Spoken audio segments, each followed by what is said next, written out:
Associated Appeal Board, and so I want to welcome everybody to our last meeting of the calendar year, December 14th, 2023.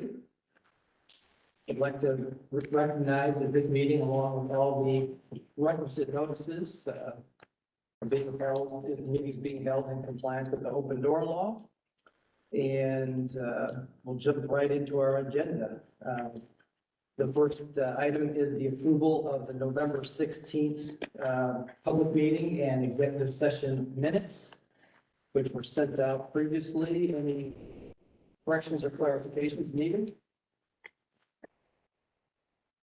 Hearing none, is there a motion to approve those minutes? So moved. The motion, is there a second? Second. Motion and a second. All those in favor say aye. Right. Aye. Opposed, same sign. The meeting minutes are adopted. The next segment of the meeting is for public comment, and I think we have a couple of people online that we'll turn to. I think let's start with Attorney Coleman. The floor and the line is yours.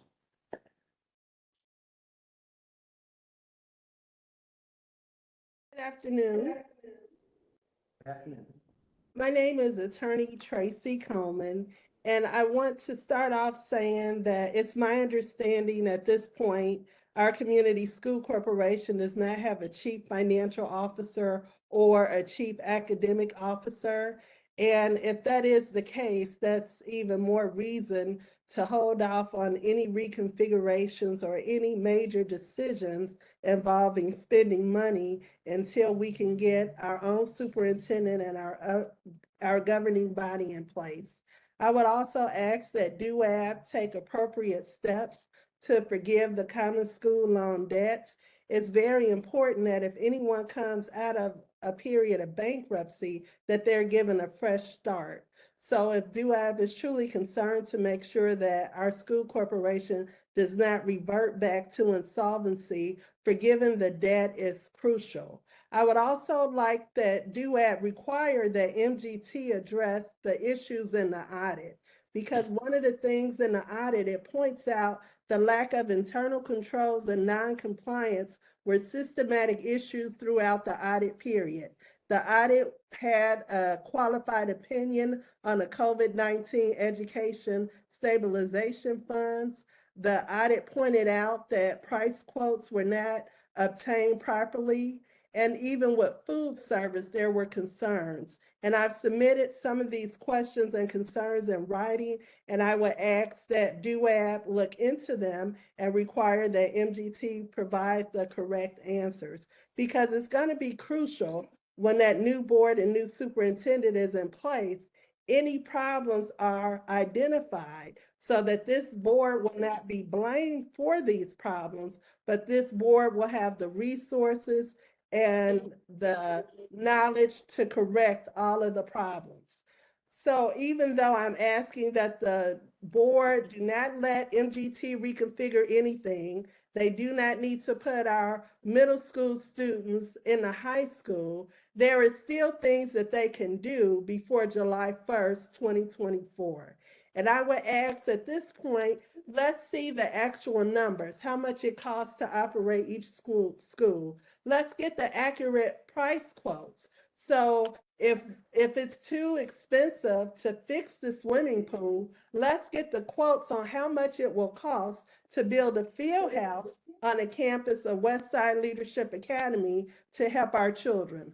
I'm also concerned at the last board meeting, Dr. Razor indicated that $4 million was being put in a rainy day fund. It appears that there should be a lot more money in rainy day than $4 million, because U.S. Steel had given an appropriation through property taxes of about $4 million to the school corporation. And at that time, Eric Parrish would not put that money in the operations fund. He created a separate fund for it. So when we talk about the rainy day fund, I am unclear with $71 million with referendum money, COVID-19 monies. How is it that it's only at $4 million at this point? And lastly, I would ask that DUAB engage our soon-to-be mayor, Eddie Melton, on who should be the next superintendent of the Gary Community School Corporation.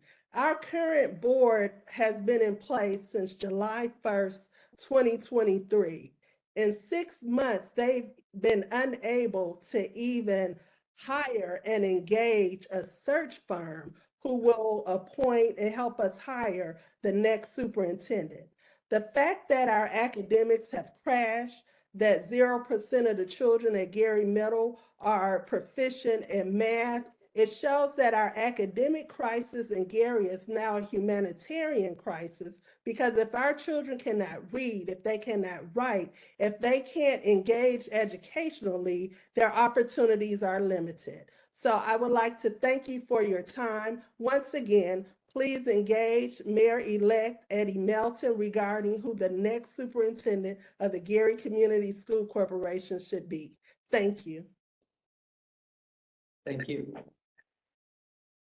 Next, I see Dr. Spangenberg on the list. Doctor? Are you able to hear me? We are. Oh, fantastic.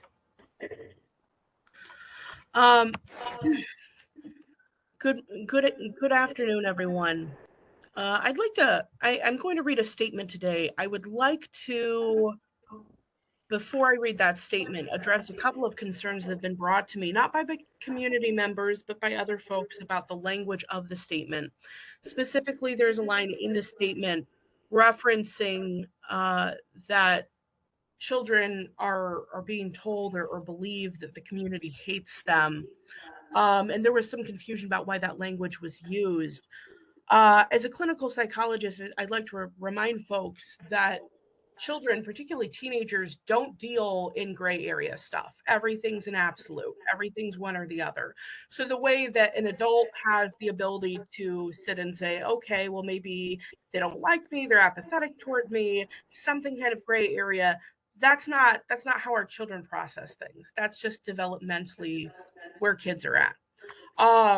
And with proper support as kids grow up, that changes. But part of this is that the kind of concern I'm going to raise today erodes that kind of support. So, and I do want to emphasize also, hopefully everyone has received a physical copy of the statement. It should be two-sided. There should be a resources page on the back. If not, Mrs. Tyndall, if she's there, may be able to distribute some copies to folks. So I will also say it is important to read the end of the statement, because I think that that's part of the most important part of the statement, and hopefully I will be able to do that in the time allotted as well. So this is a statement regarding MGT's dangerous and false community animosity narrative. I am writing this statement to protest the harmful and dangerous actions of MGT's contractors and employees, as became evident at the manager/board learning session on November 28th of 2023. At this meeting, MGT utilized children as tools of propaganda without any care to the harm this might cause them. In addition to having the children justify MGT's planned closure of schools, discuss MGT's stated financial concerns, and applaud MGT's management of her school corporation, the children reported the belief that the community as a whole held ill will toward them, and expressed that anyone concerned about MGT's treatment of the children must be motivated by malice toward said children. These statements included repetition word for word of statements previously made by MGT contractors and employees, including Dr. Paige McNulty, as well as those still active in our school corporation's management. Not a single adult on the stage that night provided any reassurance to the children when these disturbing statements were made. Instead, the narrative of community malice was capitalized upon in a mercenary and thoughtless way, and encouraged through the words, actions, and inactions of the adults facilitating the event. It seems clear that MGT, anticipating decreased enrollment due to continued academic struggles and their own threats to close schools prematurely, are looking to preemptively shift blame. In their desperation, it it seems that MGT has again forgotten that they are here to operate schools and that their first obligation as part of this mandate is the safety and welfare of our children.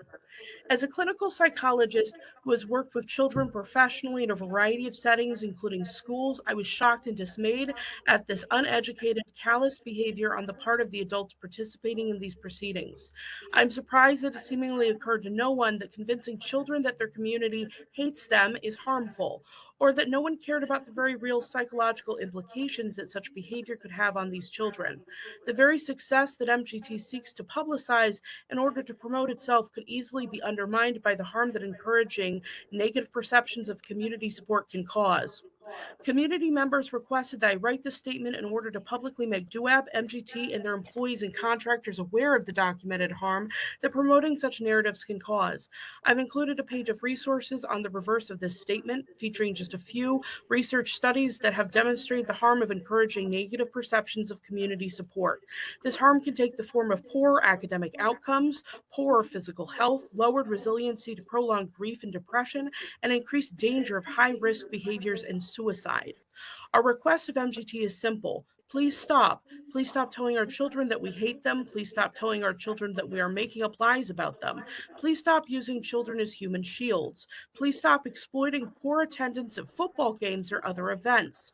Working communities of colors have challenges that impact the ability of parents, families, and community members to attend school activities at the same rate as dominant culture, affluent communities. MGT should be innovating solutions to help us overcome these challenges rather than making baseless claim that low attendance is indicative of community apathy and in any way connected to education advocacy. To our youth, I say this. You are loved, you are valued, you matter, your accomplishments are your own, and we are proud of you. We believe in you, we want you to succeed, and this is why we fight. We fight for you to have every opportunity because you deserve the world. We are here to support and help you. When MGT is gone, when DUAB is gone, we will remain together. You are our future. Moving forward, let us please consider the judgment of Solomon. We should never engage in any action that harms children, and the truest measure of someone's intentions are their actions. We must also learn that when we are in doubt, our compassion for others, particularly children, can lead us back to the truth. Thank you. Thank you. I would like to recognize Senator Paul has been able to join us online. Good afternoon, sir. Thank you. How you doing? Mrs. Tyndall, you see we're in the public comment section. Would you like to make any remarks? Yes.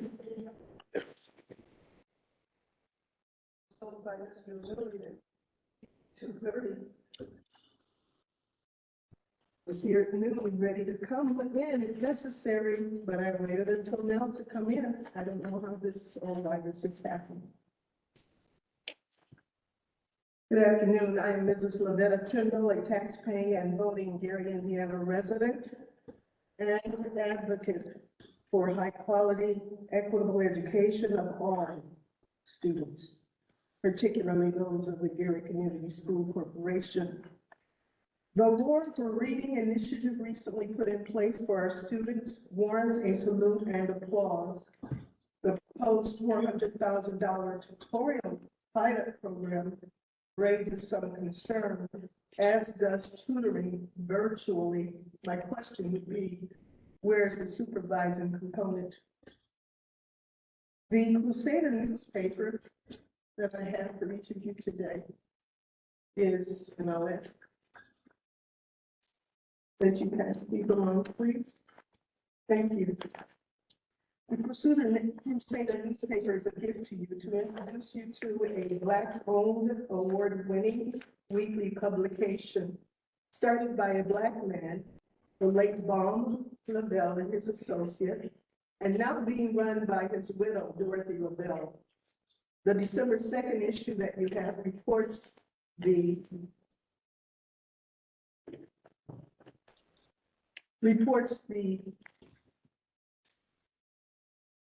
nonsensical programmed presentation by a few of the Westside Leadership Academy students suggesting the Gary communities is against them, with comments that were made that were totally untrue.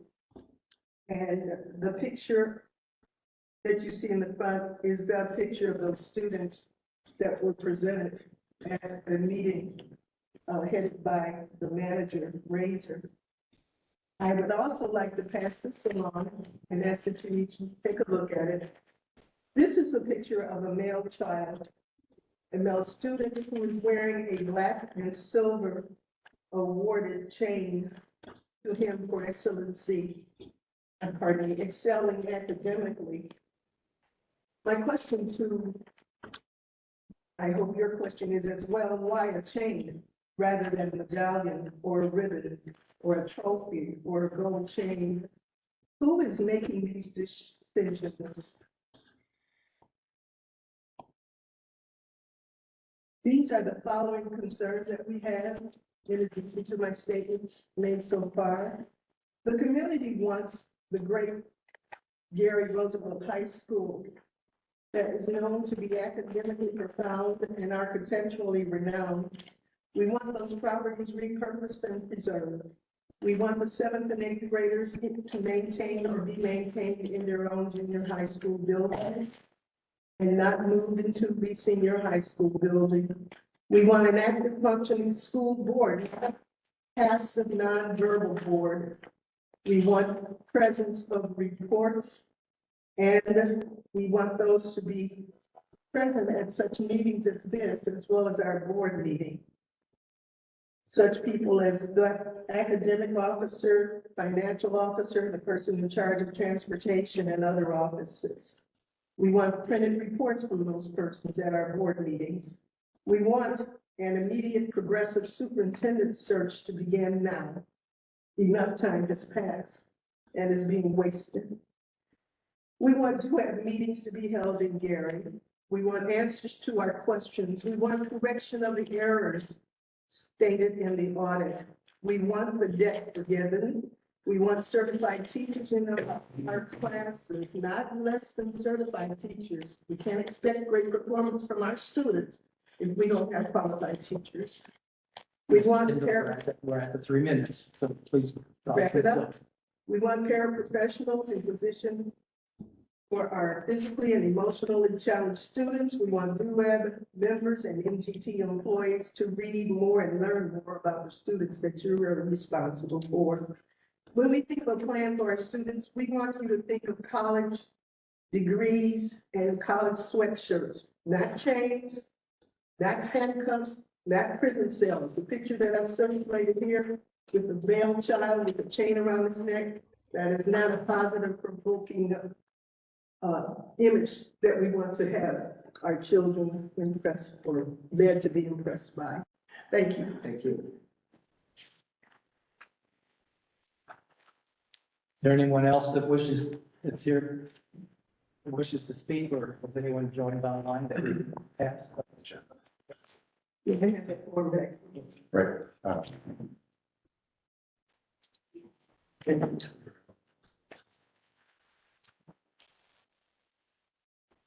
We'll move into the financial.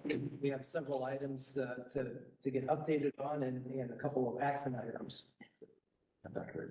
Razor, you want to kick things off? I do, and would like to take the opportunity, if it would be so important, to address a couple of things that were said, just to clear the air and be on the record. Proceed. The students who spoke at the meeting that was held a couple of weeks ago were volunteers, were not prompted, were not given any information. And if you read the very fine article that was written, you'll see what their perceptions were and what was said. They don't think the community is against them, but there are those who speak out against the high school, and their words were, when you speak out against the high school, you're talking about us. That was the words that were said, and they were brought in to talk about the amazing opportunities that are afforded to them at Westside Leadership Academy, such as dual credit, early college, career and technical education, and athletic events. What was said by the students, again, not prompted by us, by a student athlete to address something specifically, was, I would love to see the community support of us that I see when I compete in other communities. that was the statement there. As far as the chain is concerned, that is something that is going on across all sports right now. That it was not an athletic, I mean, sorry, it was not an academic competition. It was an athletic competition. He was the MVP of his team for an elementary school basketball game. And Attorney Chantre Irving, a member of our school board, showed a similar picture of himself at an IU game wearing the same chain in support of Indiana University. So nothing was meant in any context other than that it was a matter of pride, and can see where there could be some confusion, but wanted to clarify that. Now, shifting into probably the least sexy of things in the world that is super important. We have taken the guidance from the state of Indiana, from State Board of Accounts, and have achieved fund reconciliation among and across all of our funds with positive balances in the end, and tying the two together to be able to create approximately a $4 million rainy day fund as well, with that primarily coming from textbook rental funds and self-insurance, which we reduced but did not zero out, as there was still need for those. In the background, and what you're not seeing, we were able to unravel really a rat's nest of journaling errors and come through and find, you know, it's specifically, but also kind of hypothetically, fiscal year 2018 pulled from 2017 when it should have pulled from 2018. But Daniel Dalton, Nathan Williamson, who is a former dairy employee, but also a contractor for us in federal funds, we were able to go through really forensically pull through things, and just can't be proud enough of the shape that we have the books in now for the school board to take over for the new superintendent, and being able to seed a rainy day fund that, I mean, it's been 10 plus years probably since Gary's had a rainy day fund. Daniel, anything else you want to share or detail? I'm just confident and also proud of everybody's effort. You know, Nathan and I did a lot of work looking at historical forensic type analysis. And then we got to a conclusion, and this is the conclusion we're presenting to you today. I do have a few questions from them. Okay. One, on the ones you have marked reimbursement, can you make a comment or statement that you have reconciled that shows that where the future reimbursement for that, what each one of those federal grants will come from? I do not have that documentation on me, if that's your question. Not on you. Okay. But if it says that a federal fund has $247,000 and it says market reimbursement, you have documented that there's a future $247,000 Yes. coming to that fund. Yes. Okay. The second thing. He asked the same question of me too. So. The next one is going to be, why are you leaving a basically $1.2 million negative operations fund, but yet creating a rainy day fund where you're maintaining a negative balance, which We've not yet gotten our tax and what for amount? December. And when will that? We should get 1.5, maybe $1.2 million roughly. Which so you're still going to maintain $700,000 negative. Well, the other thing, Mr. Joyce, that we will be doing, that we're going to be taking indirect costs from ESSER, which will seed our operations fund also. Will that make it a positive? Oh, yeah, Before the next audit ends. yes, it will be. Because the way you're creating the resolution, you're calling it emergency funding, and bringing a balance from negative to positive is not going to be emergency funding. If I may throw in a tangent here, the US steel dollars were brought up a few minutes ago. That was proceeded into operations fund. It's not a separate fund, but that's what we're under backup to. Right, but we're still. And so what we've been trying to do is cut expenses left and right and try to tighten everything down before, so we can really analyze. This is a one-time opportunity. I agree. Make it transfer. I agree. This doesn't exist next year. So this one-time opportunity is what we started with as we started the project. That was our intention. So if you're at $500,000 negative balance next year, that's not an emergency to transfer from rainy day to operating. There's no emergency that exists to do that. I agree. So you won't have that opportunity again. This is a one-time shot. I agree. Just making clarification. Yeah. Don't come and say, hey, I want to transfer money. It's not going to exist then. I agree. Just to beat the dead horse, you've got a window of opportunity that ends December 31 this year to make transfers. Yes. And we're doing that. So whatever we're doing to make the operations now positive will not be based on transfers, it'll be based on other things that are coming out. Yes. Correct. I think in the work papers that Daniel had provided does show a forecast through the end of this year, bringing it back to positive, and a lot of it has to do with just the property tax selling, right? Is that it? Okay. Right. Yeah. The other question I had on that is, you have some that say you want to reevaluate or combine and then make a transfer in 2024 on some of these funds. It was just an idea, Okay, but what's going to give you that right to make that transfer? because I'm asking you, are we allowed to make a transfer Through how from many? one fund to rainy day? You can only transfer for a purpose. What's the purpose of it? You have to do it Okay. within the purpose of that fund. If that fund still has a purpose, the answer is no. Not that you think it's going to only take 20,000 and you got 50,000 in it. The answer is no. You can't make that transfer as long as that, unless that's the purpose of that fund is to transfer to rainy day, which it's not. You're not going to be able to do that. So I mean, that's where I'm like, why are you waiting? I mean, what's the caveat to not do it in the timeframe that the statute and the law is allowing you to do it by 12/31 of this year? Why not fix it now? Yes, my question, why not fix it now? Why put off something later that you may do if you could do it now? That's the question I would appreciate an answer. And I understand what you're saying. And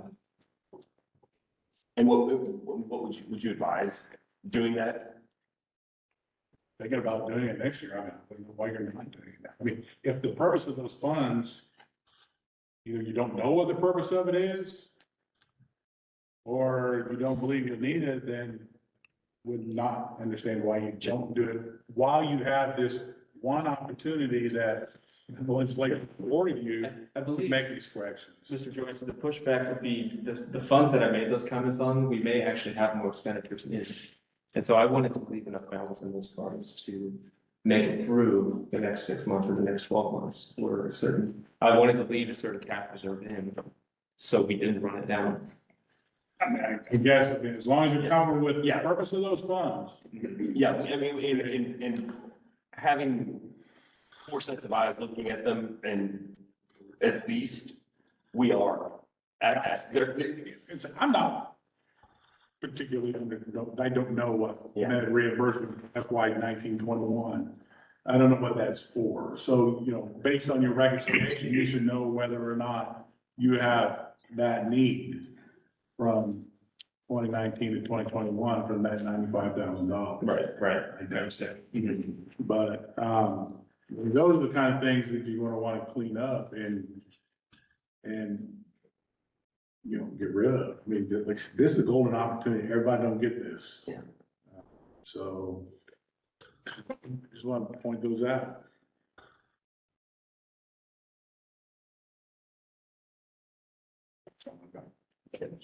Any other questions? I just had a quick question on the amount of textbook round.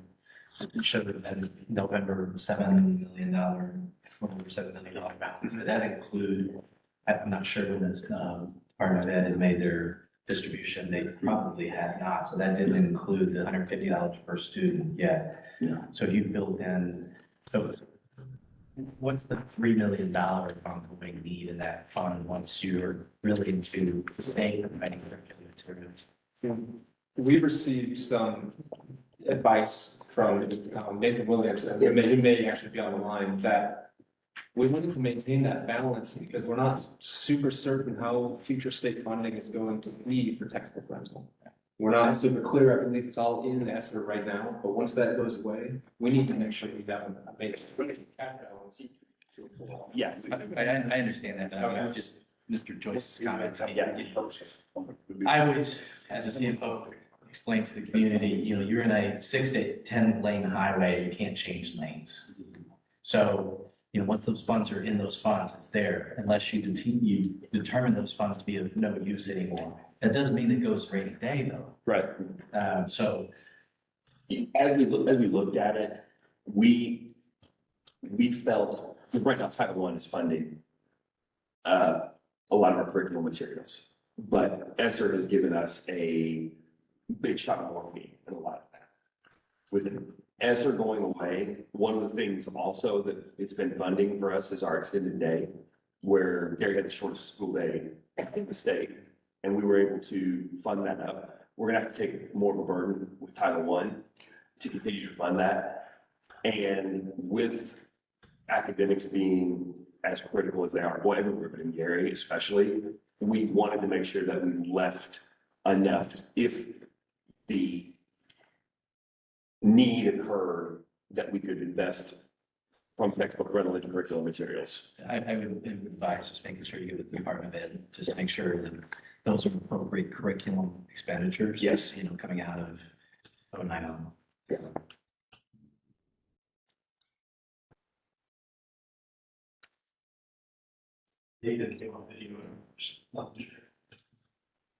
Yeah, I think that, I just want to build on David's comment a little bit. Leaving balances in that fund will restrict it to utilizing that 3 million after December 31st for the purposes of that fund. Okay. If you don't have the money in that fund and you have it in your rainy day fund and you clarify that you have an emergency for the purpose of Or future appropriations. that, you can then transfer that money that way from rainy day to there, but going the other direction isn't going to be a possibility after December 31st. So would you advise that we change our resolution and proposal to, and I'm not trying to put words in your mouth, to transfer the entire amount to rainy day? My biggest thing is, unless you know what your needs are, which I don't know what your future needs are of the textbook rental fund, okay? Take into account whatever future knowing monies that are coming in, what that cost is going to be for the near future. Okay, that's the balance you want to have in that fund. And If it's 3 million, then 3 And million. we feel good about that because curriculum materials Right. and textbook They're not cheap. adoption, It's we not know it's basically seeding that for us to do the next adoption. And it's I not, would also like to add, though, that with the state reimbursing at a certain dollar amount per student, I mean, the $3 million I think is going to be very sufficient Yeah. going forward. I really don't see the state legislature backtracking on that commitment to parents. That was a huge endeavor that Representative Thompson and I have been talking about for 20 years. Yeah. You know, that obligation and getting to that point, I think it would be very difficult to back off of that. So I think you probably have more in there than you need, and it's taking away future flexibility for you. I think that I would err on the caution of having the money in rainy day versus textbook round. I think it provides you with long-term flexibility for the use of those funds. I don't know what that amount should be though. Mike, would it be helpful to give numbers there? Yes. Yeah, so in leaving $3 million in that fund, we looked at how much we spent during the last reporting period, and it was about $1.6 million. And the state only reimbursed $600,000. So that's the reason why we're leaving, that buffer of $1 million for the next handful of years, so that education fund is not negatively impacted from the difference. Yeah, in the past, the state for free and reduced students was reimbursing somewhere between $75 and $78 a student per year. That's gone up to $150. So you in at least this school year, next school year, double that revenue. Yeah, the 600,000 is based upon the new numbers that the state will pay for us.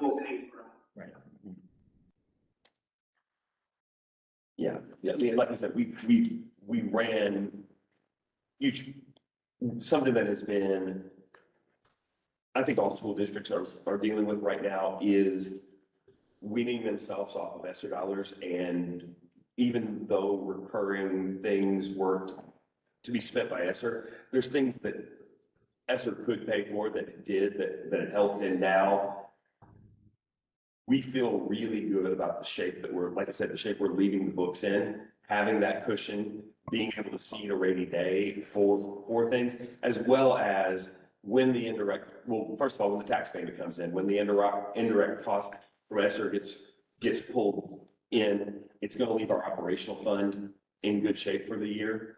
And then moving forward, you know, again, if we can use those funds in textbook rental for, which we can, for instructional materials, that then allows other funds to be used in the ways that they can as well.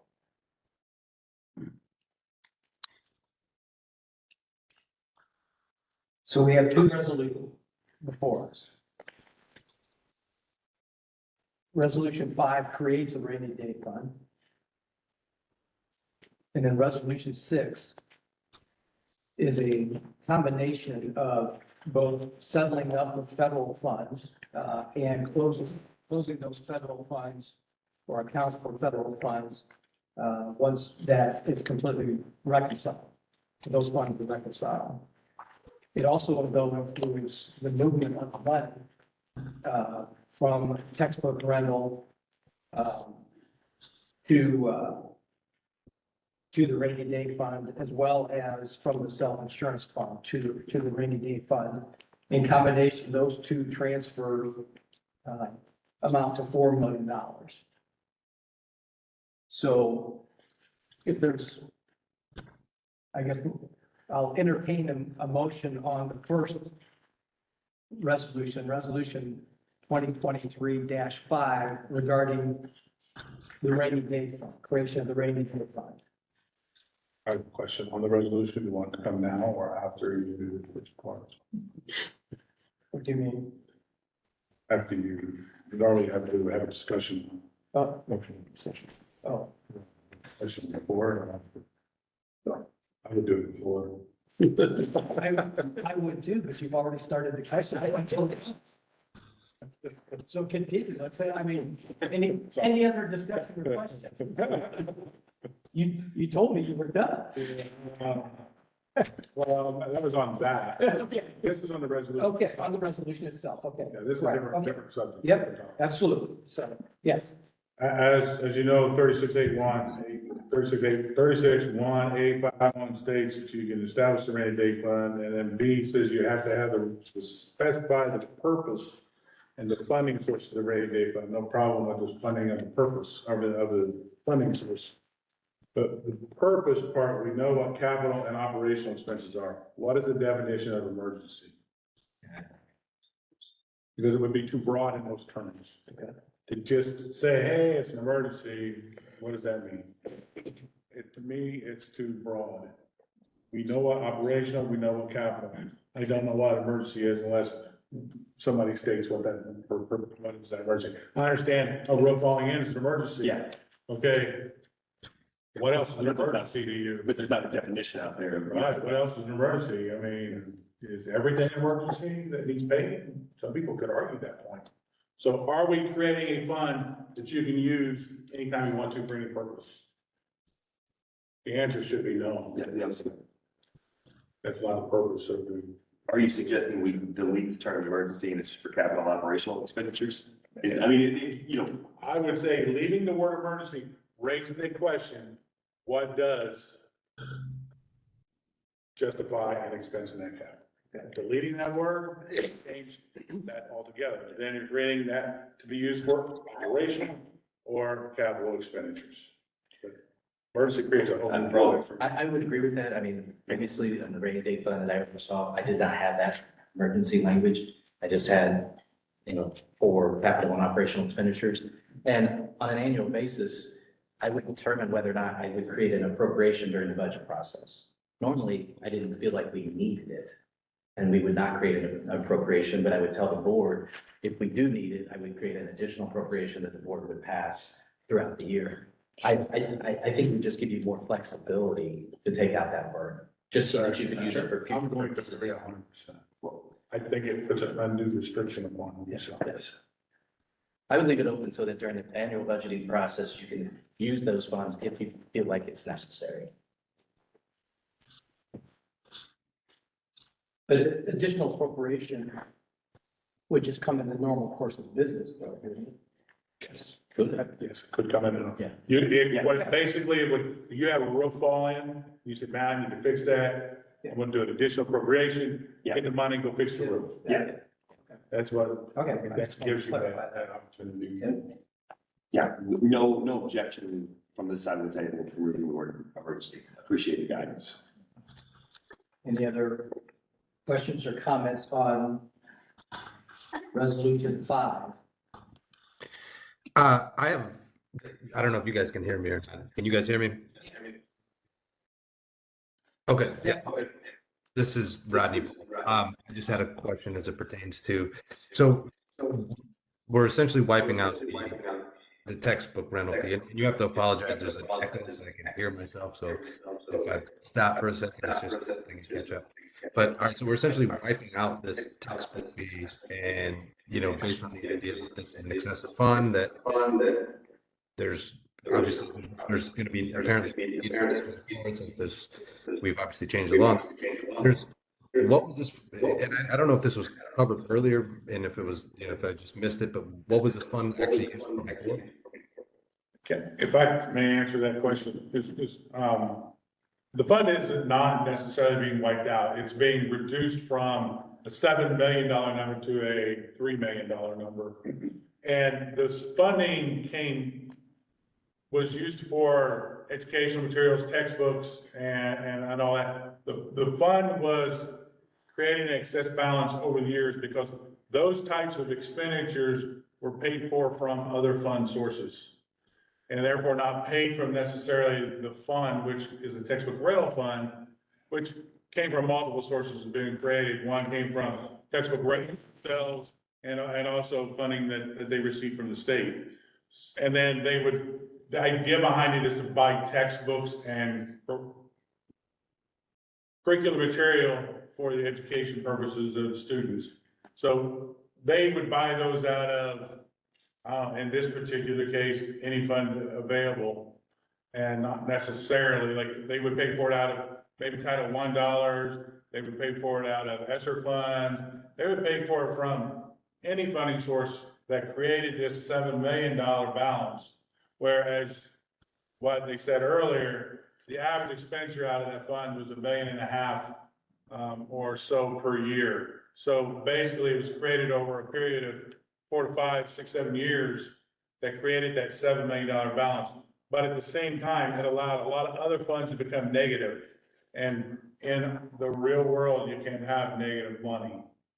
So what should have occurred at that time was a transfer made from one fund and paid for from the proper fund. So hopefully going forward, funds for curriculum materials come from this source first, and then they look at a secondary source later.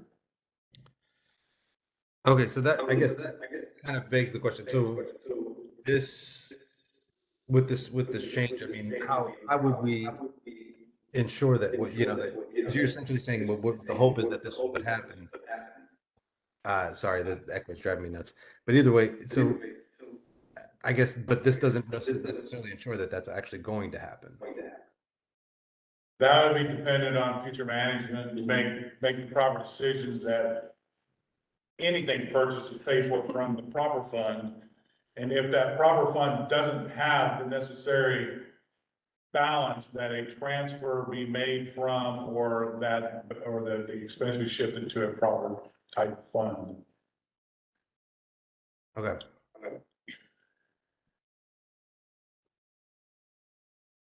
Does that help answer your question? It does. So see a little confusion on your face. There's, It's still leaving, approximately 3 million. Yes. Yeah. In There right now would be probably at least 3.5 years worth of opportunity to be spent for curriculum materials within the textbook rental fund. And I believe based on what I heard earlier, was that's to make sure that they have a foothold in that particular fund going forward. So it doesn't run itself negative, because future funding for textbook rental is gonna be paid for right now from the state at $150 per student. So that would raise around $1.2 million in revenue that's going to go toward that future cost. So it basically, hopefully leaves them sufficient for 3 to 4 years where they go out of the ESSER type funding that they are right now into the future funding that they won't have those extra dollars available. It may be a little aggressive. I think it's probably 570 or something like that. 154 times approximately 3,800 students. So I think- Yeah, just under 600,000. But it's still- Yeah, that's it, and kind of to give a overarching, the purpose, and I don't want to steal your thunder, Mr. Joyce, the purpose of this exercise was kind of for us to right the ship and have them given the ability to right the ship. Correct. Something that you don't see because you can't quantify what doesn't happen, is we looked at all the other funds as well. Because we were given great latitude and liberty to do that, and we felt very comfortable with balances in our other funds, but made sure that we felt like they were all there because, and to the point that was made, something that, and your point exactly, it is management. But what we found was funds weren't utilized in the way that they could have and should have been. It was just almost a matter of convenience. We'll just pull it out of this. And textbook rental is the most glaring example of that. So we've got the district in a really good shape, we feel, with this resolution to move forward with the funds, with the funding that they're going to have coming. Very good. So on resolution 5, we have two places, one whereas clause and then one in the resolution itself, point 1, where we use the word emergency. So is there entertain a motion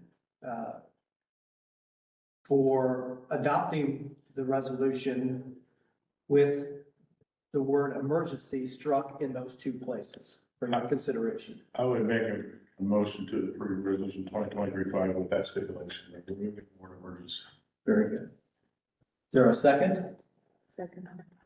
Any other further questions or comments? Hearing none, all those in favor say aye. Aye. Opposed, same sign. Resolution 2023-5 is adopted.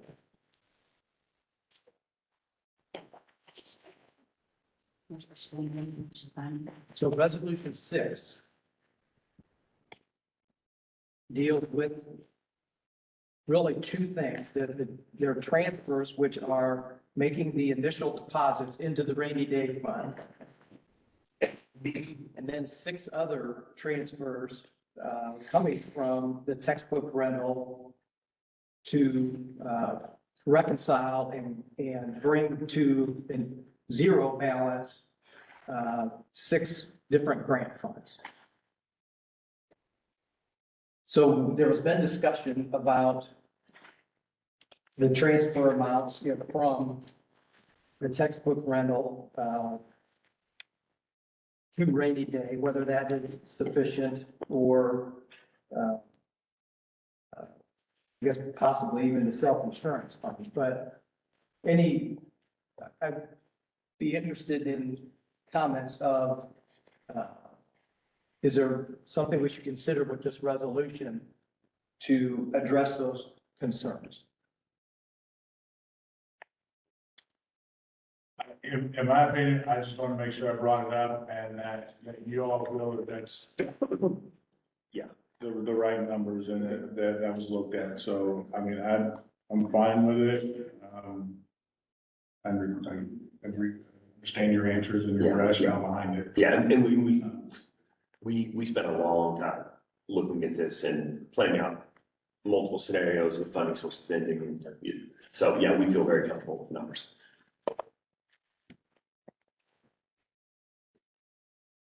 Any other comments? No, I guess I had made some comments, but I fully support, you've looked at these numbers a lot more than we have in the last 20 minutes. So, I feel very comfortable you've done that analysis. We just wanted to make sure we provided you ample flexibility given this one time. Sure. Well, and I appreciate the question. Yes. What's the pleasure of the board?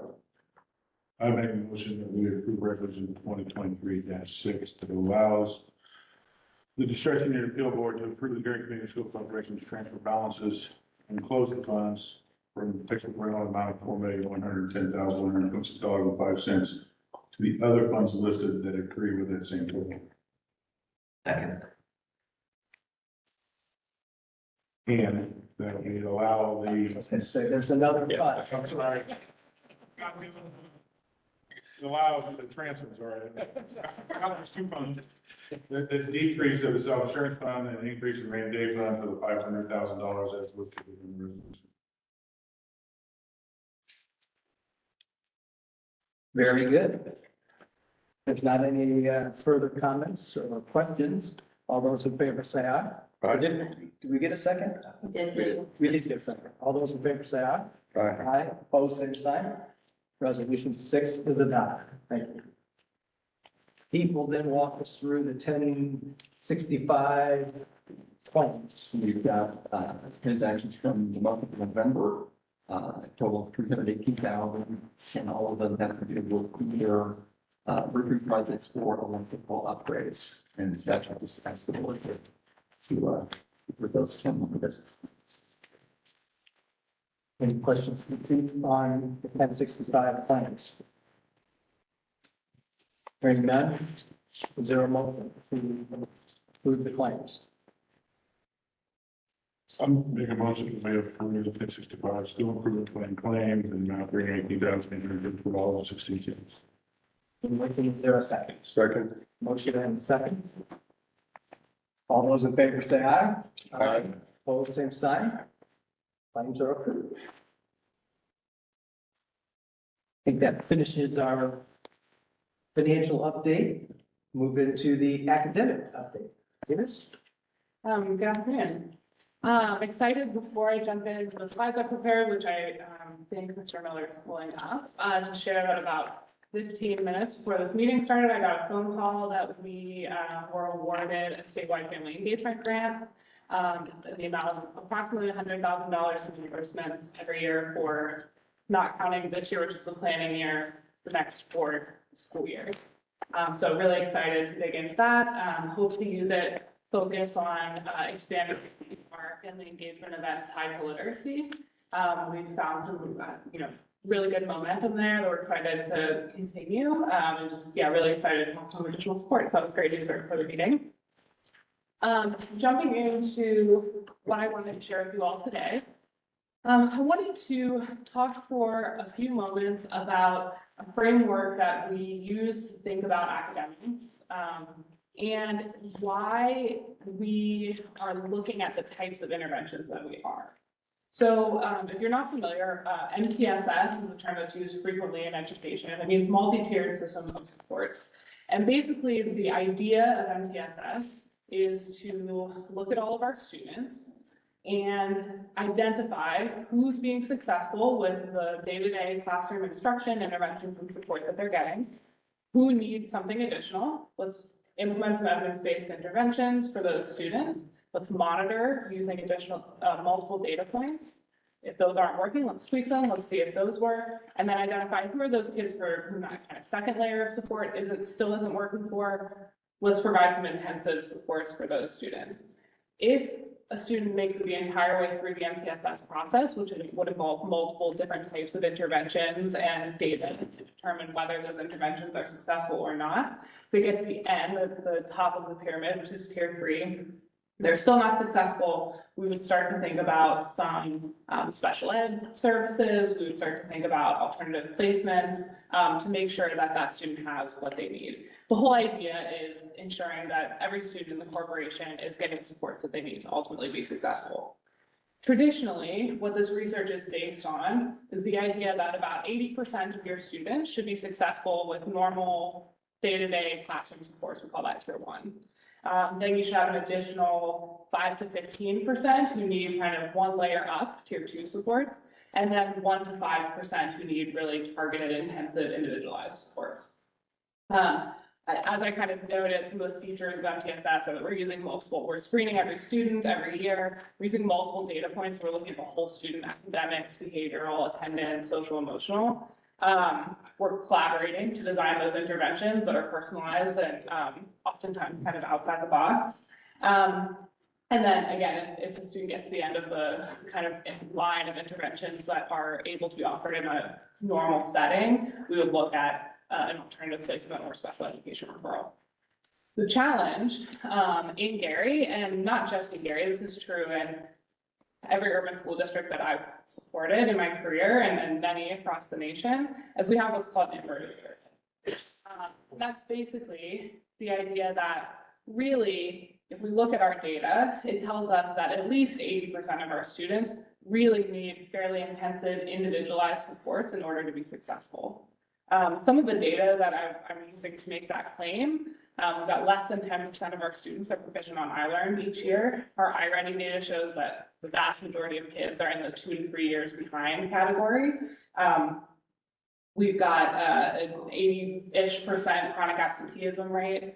So we know that our students need some individualized supports. Their gaps are, especially since COVID, students' academic gaps are less predictable than they used to be because everyone's experience during COVID was a lot different. So they require more individualization. A normal school system like ours is not really set up to individualize for every kid in the classroom. So that's why, as I talk about some of the different initiatives that we're doing, we're really ultimately trying to ensure that every student gets kind of tier 3 level supports, which is just difficult to provide in a traditional setting. I want to talk a little bit about what some of those interventions are, including what we're doing now and kind of what we hope to do in the future and some of the plans that I'm working with folks who will remain in the district after we move to a new superintendent next year. So you can go to the next slide. Sorry. So if you look at what we have right now, I won't read this whole slide to you, but you can see evidence of starting to push down some of that individualization to the tier 1 level, which is all kids. So of course, we've got high quality curricular materials. That was a real priority with our ESSER money, was making sure that we did a new adoption of really high quality instructional materials in every core content area. We're in the middle of a science adoption now, which will finish kind of that cycle. We have some of these computer adaptive programs that create a personalized learning pathway that every student is getting. And we've also pushed down some literacy resources for students and day-to-day instruction, even for students who are a bit over age for them. So for example, Haggerty is a phonemic awareness curriculum, would traditionally be used in K-1, but we're using it throughout our elementary schools, including sometimes up to 5th grade. We've also recently received, as part of our participation in the literacy cadre, a curriculum called UFly, which is evidence-based and one of the most acclaimed curricula out there, aligned to the science of reading. So we're starting to implement that too, including for some overage students we know still need that. At the kind of pull out small group level, we have intervention specialists at most of our elementary schools. And then we have some courses built into the middle school and high school schedules for students to get double doses of some of the things we know they need. So high school math lab, 6th grade reading classes. And then we've got volunteer support from the community who are also doing some small group work with our students. And then on the tier 3 level, we do have the tutoring starting in January, which I'll speak more about. And then we have some kind of innovative one-on-one supports from volunteers. In particular, one of our elementary is like a foster grandparent program where kids, members of the community come in and sit with kids individually. Looking at the future, one of the things on this list is certainly making sure we have highly qualified teachers in all of our key areas, which we don't yet. So we're going to be recruiting for next year into the spring, and that'll be a key focus. We need more intervention specialists.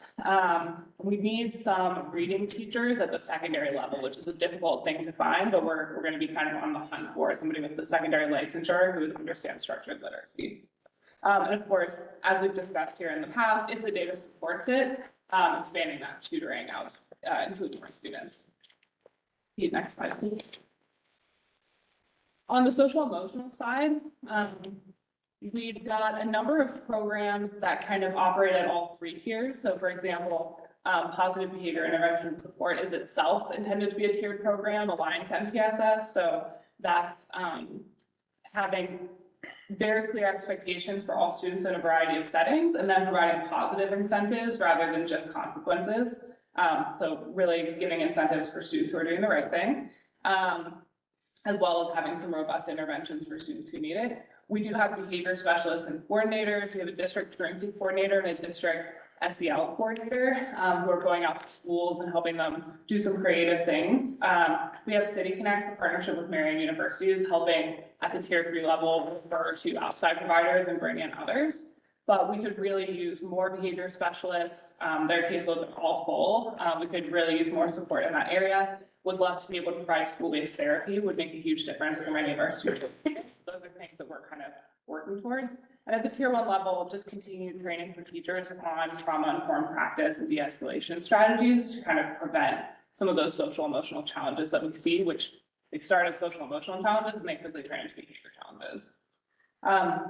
So really the key takeaway that I want to focus on here is as we're working to continue to design and implement academic programming this school year, but even more so looking ahead to the future, got to have our eye on not just doing kind of core normal school district programming well, but coming up with innovative solutions to get that individualization to every kid, because we know that that's what our data tells us clearly that that's what our students need. I did want to talk about a couple of quick things specifically. Pete, if you want to go to the next slide. I know we've talked about the tutoring initiative a fair amount, but I had some specific questions about it after the last school board meeting, so I wanted to just share a little bit more detail. You all, of course, know because you approved it, that the vendor is Latera Education, as well as that amount. I know I had some questions from the community about where that money was coming from and how much. We do have spots for 425 students for 20 weeks of tutoring approximately. They'll get tutoring 3 times a week for 30-minute sessions, and it's embedded in the school day. Now, I know a community member raised a concern about virtual, and I will say that's one of the big reasons why it's a pilot instead of a full-scale implementation. I do think one-on-one virtual tutoring can be more effective than like classroom. Have one-on-one virtual meetings. I'm sure many of you do as well, and while they aren't quite as good as in person, they do pretty well. So I'm hopeful that it will work. There's enough positive research to support it and early indicators that it's worked elsewhere that I think it's very much worth trying. And I think being able to embed in the school day flexibly is something that's much, much easier to do and more realistic with virtual than it would be for in person. Getting that number of tutors to come be in Gary for full days and then designing their schedule to push in and provide tutoring in this way would be a huge logistical challenge, I think, enough so that it likely would fail. So that's why we're with this option and are excited to see how it goes and hopeful that at least in some grade levels it'll be successful. I did include a little bit of data around some of the research that's been done on high impact tutoring, so you can see it really does have enormous gains. And then I tried to kind of show what does this look like in the classrooms. A lot of people have asked that. We already have blocks of time where students are in kind of an intervention model, flexible grouping. Sometimes we call it success time or what I need time, win time.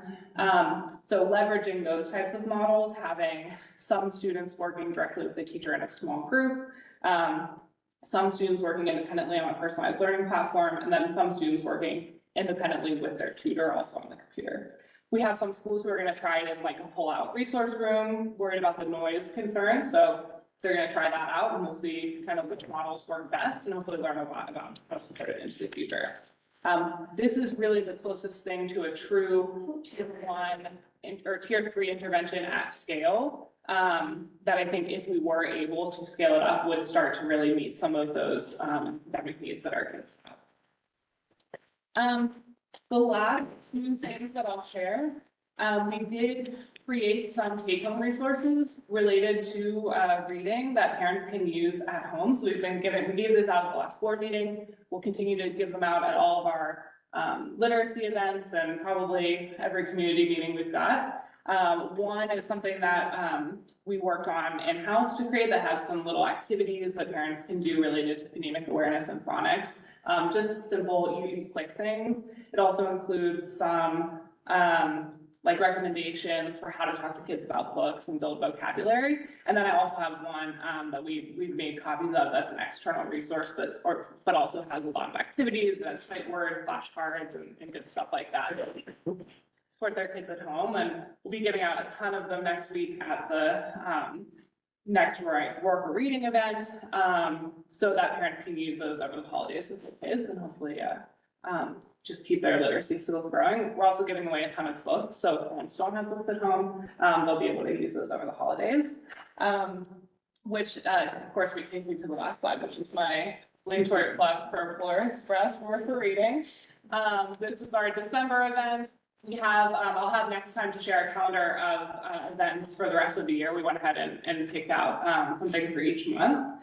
But just really excited to have something fun, have a lot of community sponsors. You can see really a large number of community sponsors, which is ultimately what we want, right? That's, I think, what the students were asking for. That's why we applied for the family engagement grant, right? Like, we want the whole community to wrap its arms around these kids. And I think this is a great step in that direction. So if anybody happens to be in Northwest Indiana and wants to stop by, all are welcome. There's going to be a real train, believe it or not, and all manner of other things. Yeah, we hope to see some of you all there, and we'll tell you how it goes afterwards. And the last plug I'll make on community. I also this morning heard from the Reading League of Indiana, who we've been in touch with, about to start implementation of science of reading, and we had talked about hosting an event, and they sent me a proposal today to do an event to co-lead an event on February 27th with the Reading League that'll be kind of for our teachers and for our parents about science of reading and how to support that. Very good. Any questions for Mavis? Thank you. Very good. Thank you so much. Our next agenda item is a review of some procurement and contracts. I'll turn it over to Pete in a second, but the first one, obviously, I want to revisit from last month was the collective bargaining agreement. And if the board recalls, we approved it conditioned on certain provisions of which I believe they've been satisfied, and I'll have Pete talk to those, but that was one was sort of administrative in nature as far as identifying the manager, which will terminate, July 1 or in 2024. Also the discussion about the stipends, also not ratifying, but affirming that ESSER dollars would be eligible for this purpose. And then also just sort of the reiteration that all these decisions should be communicated with ERB, employee education and I always get that I right. found myself there the other day, actually.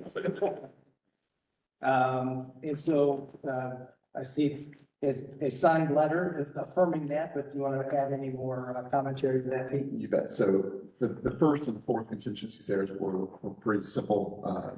We changed, Gary changed the references to manager and superintendent. And then the continuing industrial order, Stacy Hughes and I are now best friends. We've been, so then 2 and 3 I'll just kind of wrap this together. And if the board, you want to turn to page 20 of the document, Appendix A.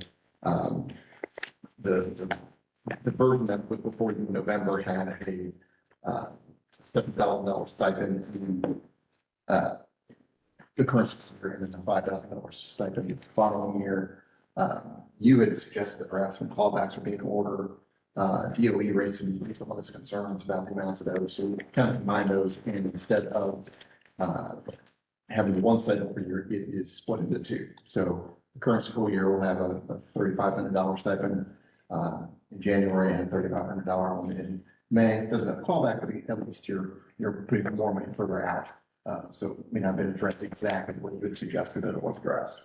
And then that also was deemed more reasonable by the Tracy's team at DOE. And then for next school year, that $5,000 one was reduced to $2,500, one in October and another in May. Obviously, the one in May of 2025 is beyond the term of ESSER 3, but the district will find other funding sources for that. Any questions about that one, since it's a bigger more significant. And so then the other four contracts, I apologize, the first two there, the first for Williamson Elementary, and then the next for the West Side Science Labs. Those were actually in October. I should have brought them to you in November, but it was like literally the day before our October meeting, so it was just my crack. So I apologize for not bringing it to you earlier. There was one at Williams Elementary for $48,000. Three, USA was the vendor for all of these flooring ones. So that was public tiles one, and the next one was for the science labs at West Side for $81,000, also ESSER 3. It was also the vendor, and then another project at West Side was for the media center. Again, ESSER 3 target amount is $73,000. Then the last one, just approved yesterday, was for the modern classroom project. That's a company's big benefit, sorry, the corporation currently uses for kind of a reverse classroom. It's kind of a, to that point about individualized attention that Nelson mentioned before.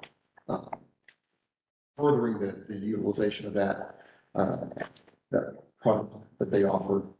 There's some basically professional development online mentorship program for those teachers that are using that resource. Total cost is $72,500 off of ESSER 3. I'll just kind of toss in an editorial comment here that I've spoken with Gary about this, but for these types of ongoing operational costs, even though it's only $72,000, you got a little extra put there. So we need to identify all those little things that we'll have to find a replacement funding for. I know that's on the to-do list to do. Any questions for Pete on the procurement and contracts? Okay.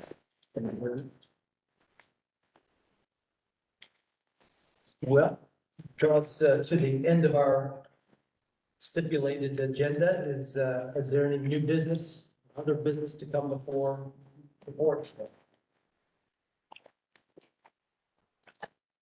Hearing none, we stand adjourned. Thank you.